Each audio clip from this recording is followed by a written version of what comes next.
Hello everybody and welcome to my 70th VBA 2010 tutorial. This tutorial is going to show you how to use global variables. So a global variable is pretty much the same as a normal variable. The only difference being that you can use it across any of your modules or subs. So it does have quite a few uses, but it can be a little bit messy, so you do need to be careful with them. And I'd only use them if you can't think of any other way of doing it. You're normally better off using by-ref to pass from your variables by reference from one sub to another, because then you can control which subs can have access to it. But let's get started.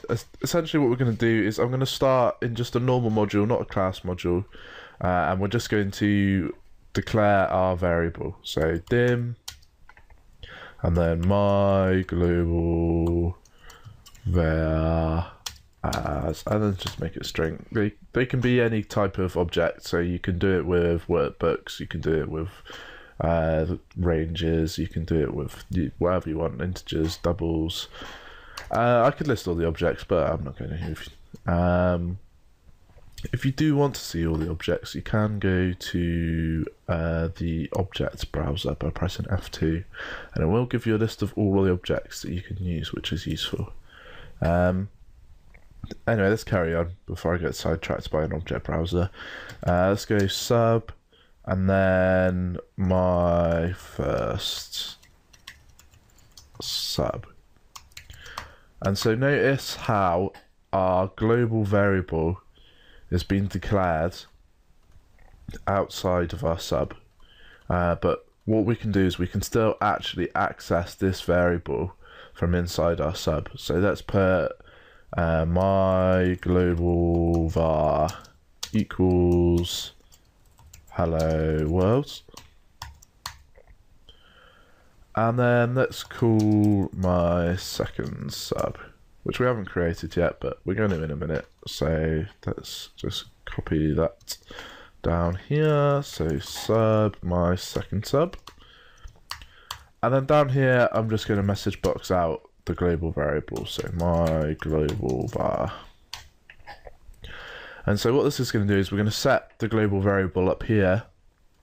We're then going to call our second sub. It's going to go into our second sub, and then it's going to have the global variable. So let's press play, and you'll notice it comes up blank because somewhere along the line I must have typed it wrong, I think. My global var, my global var, my global var. Press play, hello world. Okay, so one of them must have been typed wrong. So play hello world, cool. So that's working now. So we're assigning hello world in the sub to the global variable, calling my second sub, and then in the second sub we're using the same variable despite the fact that we've set the value in a different sub. Normally if we took this out and put it in there, what we'd get is that blank one, because it's creating the variable in the sub. So this sub down here doesn't have scope on this variable, so it just creates its own and assigns it a blank value. But if we have it outside as we did before and press play, and it's going to say hello world. One thing you can do, which is useful, is if you put option explicit, then it's still going to run at the moment.